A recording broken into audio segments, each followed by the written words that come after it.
Hello dear students, आज हम फिर एक इम्पॉर्टेंट हेडिंग पे आ रहे हैं, plant breeding for improve food quality.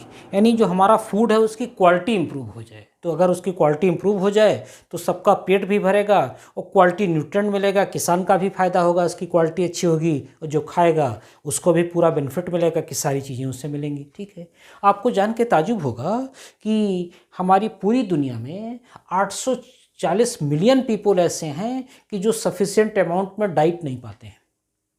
ठीक है, जैसे अरे यार आप में से बहुत है ना, सुबह भी तहरी शाम को भी तहरी। ठीक है, तो तहरी खाया तो क्या खाया? कार्बोहाइड्रेट खाया ना। अरे क्या आलू और खाया और चावल खाया तो यही तो खाया। तहरी तो क्या खाया? कार्बोहाइड्रेट खाया। कहाँ प्रोटीन मिला? कहाँ तुम्हें माइक्रोन्यूट्रिएंट मिला? ठीक है, कहाँ तुमको मिनरल्स प्रॉपर क्वांटिटी में मिले? ठीक है, कहाँ तुमको फैट मिला? तो इस तरह से आप भी इसी शिकार हो। तो एनसीईआरटी का डाटा हम आपसे बोलना चाह रहे हैं कि 840 मिलियन पीपल पूरे दुनिया में ऐसे हैं कि जिनको भरपेट भोजन नहीं मिलता है। ठीक है, और बड़ी बात, हिडन हंगर एक टर्म आया एनसीईआरटी में, यानी छिपी हुई भूख। तो छिपी भूख क्या है? आपको कार्बोहाइड्रेट मिला, प्रोटीन नहीं मिला, फैट नहीं मिला, मिनरल नहीं मिला, विटामिन नहीं मिले, यही आपको छिपी भूख है। ठीक है, उससे बड़ा डाटा है कि 3 बिलियन पीपल ऐसे हैं कि जो हिडन हंगर के शिकार हैं, यानी उनका पेट तो भर रहा है। ठीक है, अरे भाई जो मजदूर है, आप देखिए कोई बिल्डिंग बन रही हो, काम कर रहे हो लेबर उसमें, तो बेचारे खाते क्या हैं? ठीक है, चावल बना लेते हैं, आलू की सब्जी बना लेते हैं, सुबह भी यही खाया, शाम को भी खाया और दोपहर में फिर खाया यही। ठीक है, तो कार्बोहाइड्रेट ही कार्बोहाइड्रेट मिला, उनको प्रोटीन मिलते नहीं। ठीक है, रीजन उनके पास इतने पैसे नहीं भाई, वो दाल नहीं खरीद सकते, हरी सब्जी नहीं खरीद सकते, आजकल सब्जियां इतनी महंगी हैं, दाल इतना महंगा है। ठीक है, दूध नहीं खरीद सकते, अंडा नहीं खरीद सकते, मछली मीट नहीं खरीद सकते क्योंकि इनके पास पैसे नहीं हैं। तो वो सब हिडन हंगर की कैटेगरी में आ गए। यानी सफिशिएंट क्वांटिटी में एनसीईआरटी लाइन सुनिए, उन्हें माइक्रोन्यूट्रिएंट नहीं मिला, उन्हें विटामिन्स नहीं मिले, प्रोटीन नहीं मिला, तो हिडन हंगर का शिकार हो गए। और 840 मिलियन लोग ऐसे हैं जिनका तो पेट ही नहीं भरता है। ठीक है, तो पेट नहीं भरा ये, और 3 बिलियन उससे बड़ा डाटा है ये। ठीक, आगे आते हैं। अब हमने क्या किया कि एक फेनोमेनन आया, एक टर्म आया कि अब हम प्लांट ब्रीडिंग इस बात को ध्यान में रख के कराएं कि फूड की क्वालिटी इंप्रूव हो जाए। ठीक है, क्योंकि अगर फूड की क्वालिटी नहीं इंप्रूव होगी तो ऐसे लोग जिनको इंप्रूव क्वालिटी का फूड नहीं मिलता है वो कई तरह के रोग का शिकार होते हैं। जैसे जिनको विटामिन ए की कमी होती है, जिंक की कमी होती है, आयरन की कमी होती है, आयोडीन की कमी होती है, उन्हें रिस्क फॉर डिजीज होता है, उन्हें रोग जल्दी होता है, लाइफ स्पैन उनका घट जाता है, मेंटल एबिलिटी कम होती है। आपने सुना होगा ना कि दिमागी सिरप दिमाग तेज करने के लिए तो है क्या, तो माइक्रोन्यूट्रिएंट है उसमें। ठीक है, आपने सुना होगा कि सब इम्यून सिस्टम मेंटेन रखने के लिए जिंक लेना चाहिए। ठीक है, तो कोरोना का टाइम चल रहा है, आपने सुना होगा कि जिंक का सिरप, जिंक बड़ा शॉर्ट है बाज़ार में। ठीक है, तो ये चीज़ें बड़ी इंपॉर्टेंट आपके एनसीईआरटी में क्लास 12 लेवल पर सब लिखी हुई हैं। हम बेटा कहीं से अलग से बात नहीं कर रहे हैं, आप एनसीईआरटी किताब लेके बैठिए, वर्ड बाय वर्ड वहाँ लिखा हुआ है सब। ठीक है, तो ये ज़रूरी है, अदरवाइज रिस्क फॉर डिजीज हो जाएगा, मेंटल एबिलिटी कम हो जाएगी, लाइफ स्पैन कम हो जाएगा। ठीक है, अब हम आते हैं एक बड़ी इंपॉर्टेंट टर्म पर, बायोफोर्टिफिकेशन। बहुत पूछा जाता है, मतलब आप मान के चलिए कि 100% नीट का क्वेश्चन बनने जा रहा है इस साल का। ठीक है, आप ध्यान से सुनिए, आपको बहुत मजा आने वाला है। ठीक है, बायोफोर्टिफिकेशन है क्या? तो बायोफोर्टिफिकेशन एक ऐसा फेनोमेनन कि जिसमें हम ऐसी क्रॉप तैयार करें, ऐसी फसलें तैयार करें, ऐसी वैरायटी तैयार करें सब्जियों की कि जिनमें हेल्दियर फैट हो, ठीक है, हेल्दियर प्रोटीन हो, माइक्रोन्यूट्रिएंट उसमें खूब ज़्यादा हो, विटामिन्स उसमें खूब ज़्यादा हो। तो ऐसे फसल को तैयार करना, दिस इज कॉल्ड बायोफोर्टिफिकेशन। हम अपने हिंदुस्तान की सीना ठोक के तारीफ करना चाहते हैं कि हमारा IRI इसमें आगे आया और उसने बहुत बड़ा अचीवमेंट किया, बहुत बड़ा काम किया। ठीक है, काम ये किया उसने कि उसने ऐसी वैरायटी तैयार करके बाज़ार में उतार दी कि जिसमें आयरन खूब था, कैल्शियम खूब था, विटामिन खूब था, उसकी हम ज़रा बात करना चाह रहे हैं। ठीक है, तो उसने उतार दी और हमारे कंट्री में इन सब की भरमार है आज के डेट में। ठीक है, तो हालांकि अभी उसकी पहुंच आम लोगों तक नहीं है, क्योंकि भाई जितनी बड़ी जनसंख्या हो, जितना प्रोडक्शन है, उससे हिसाब से प्रोडक्शन बहुत कम, जनसंख्या बहुत बड़ी है। ठीक है, तो हम थोड़ा बात करना चाहेंगे गेहूं की एक वैरायटी की, एटलस 66 ये गेहूं की वैरायटी है। ठीक है, इसका प्रोटीन कंटेंट बहुत ज़्यादा है। ठीक, नॉर्मल गेहूँ से लगभग 2 गुना है। ठीक है, एक आयरन फोर्टिफाइड राइस की वैरायटी है। ठीक है, आपने सुना होगा कि चावल खाने से आयरन कम मिलता है, आयरन की कमी हो जाती है, तो तैयार किया गया कि आयरन फोर्टिफाइड राइस है। ठीक है। आयरन फोर्टिफाइड राइस से 5 गुना ज़्यादा आयरन होता है नॉर्मल राइस से, यानी जो नॉर्मल वाला चावल है उसको खाने जितना आपको आयरन मिलेगा, आयरन फोर्टिफाइड वैरायटी वाला जो राइस है उससे 5 गुना ज़्यादा राइस उसमें आयरन मिल जाएगा आपको, ठीक है। सन 2000 में मैज हाइब्रिड यानी मक्के की हाइब्रिड वैरायटी तैयार की गई कि जिसमें प्रोटीना का नाम हमने पहले भी लिया था, जिसमें लाइसिन का कंटेंट बहुत ज़्यादा और ट्रिप्टोफैन का बहुत ज़्यादा, ठीक है। अब ट्रिप्टोफैन एक अमीनो एसिड की ज़रूरत होती है कुछ विटामिन के सिंथेसिस में, तो ऐसे लोग जिनका मक्का मुख्य भोजन होता है उनको विटामिन की कमी हो जाती थी। आज हम हटेंगे नए टॉपिक से, बेटा आप निश्चिंत रहो, ठीक है। ट्रिप्टोफैन एक अमीनो एसिड था जो मैज में नहीं पाया जाता था, तो हमने क्या किया, हाइब्रिडाइजेशन टेक्निक से एक हाइब्रिड मैज तैयार किया 2000 में।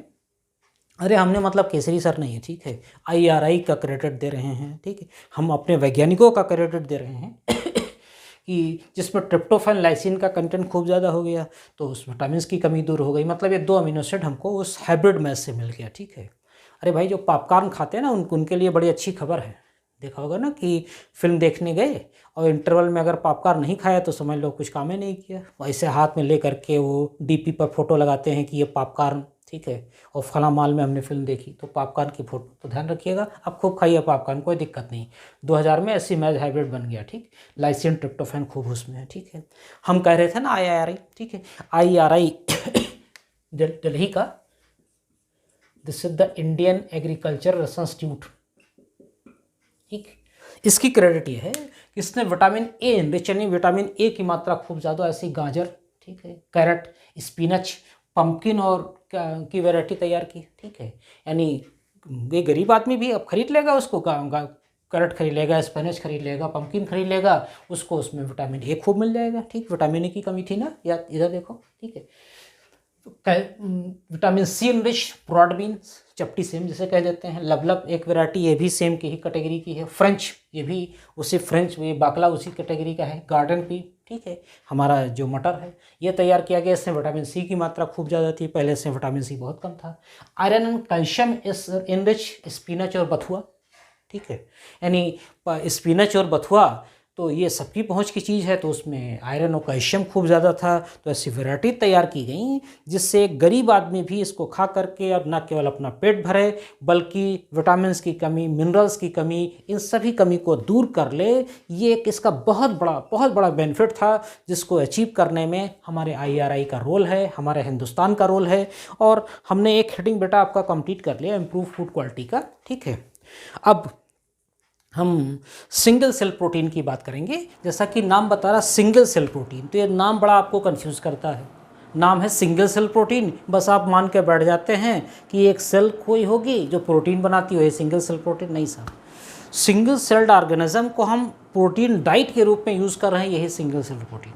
अरे भैया दही बात कहा था ना, माइक्रोफिन ह्यूमन वेलफेयर, ठीक है। हमने एक कटोरी दही खाया तो पता नहीं कितने बिलियन, कितने मिलियन, कितने trillion lactic acid bacteria lab को खा डाला, ठीक है। तो उससे हमें कुछ मिला ना, कुछ विटामिन मिला, ठीक है, कुछ हमें लाभ मिला। तो बस यही बात है, ऐसे माइक्रो ऑर्गेनिज्म जिसको हम फूड के रूप में यूज़ करें वो सिंगल सेल प्रोटीन हो गया। तो सिंगल सेल्ड है माइक्रो ऑर्गेनिज्म, तो जाहिर सी बात सिंगल सेल्ड होंगे, ठीक है।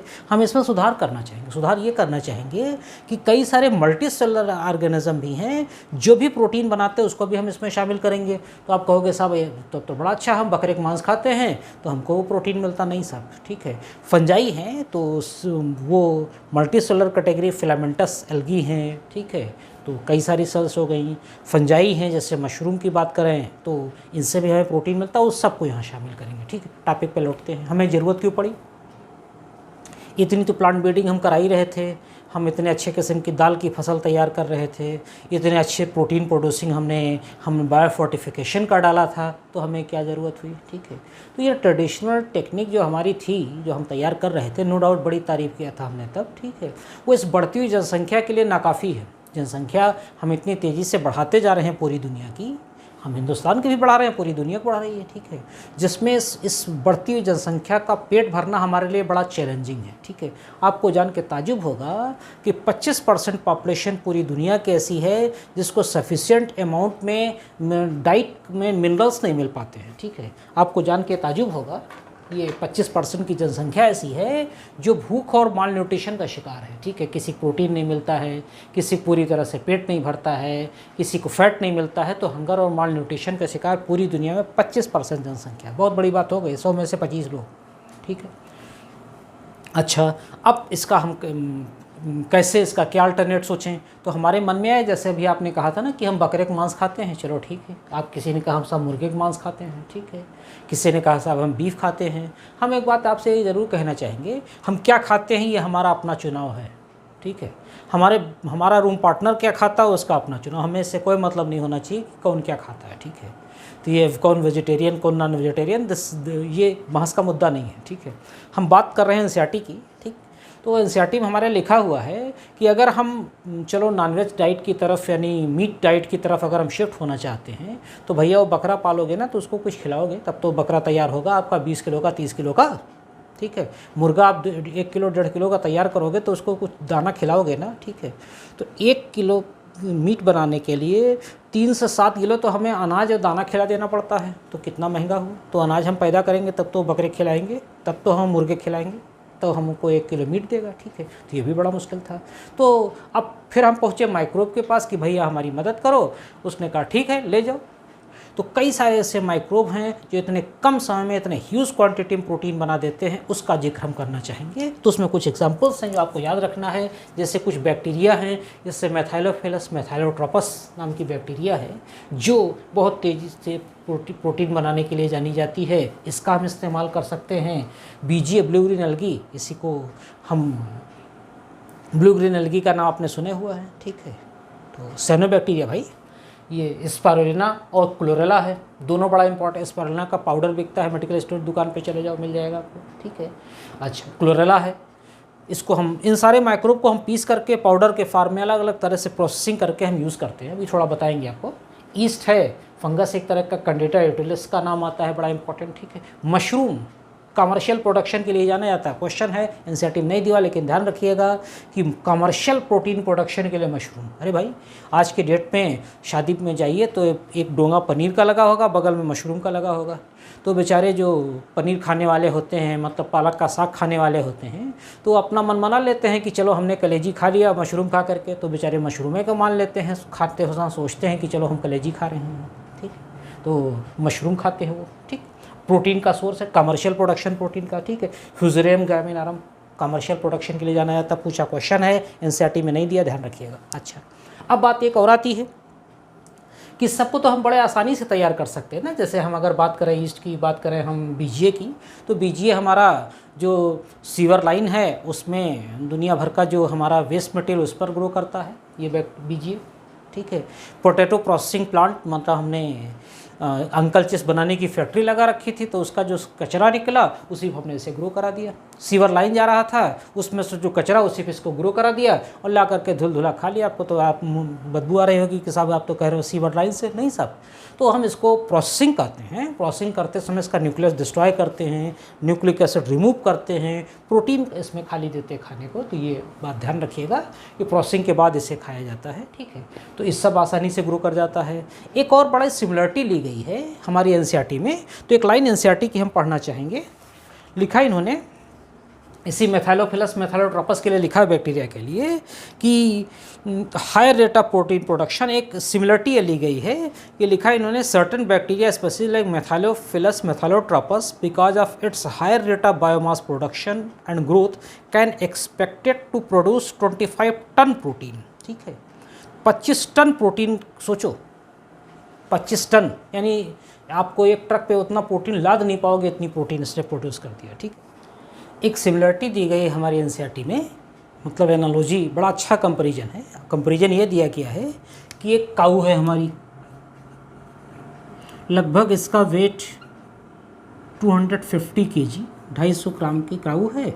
इसको बड़े अच्छे से हम पालते हैं, नहलाते हैं, धुलाते हैं, तो जिससे दूध मिलता है हमको, उस दूध से बमुश्किल हमको 200 ग्राम या कह सकते हैं अधिकतम 250 ग्राम प्रोटीन इससे हमें मिल पाता है, ठीक है। अब हम एक काम ये करें कि ये वाले जो बैक्टीरिया हमने कहा था ना, इस बैक्टीरिया को हम पाल लें, मतलब इसको ग्रो कराएं, कल्चर तैयार करें और इस बैक्टीरिया का 250 ग्राम ले लें सिर्फ,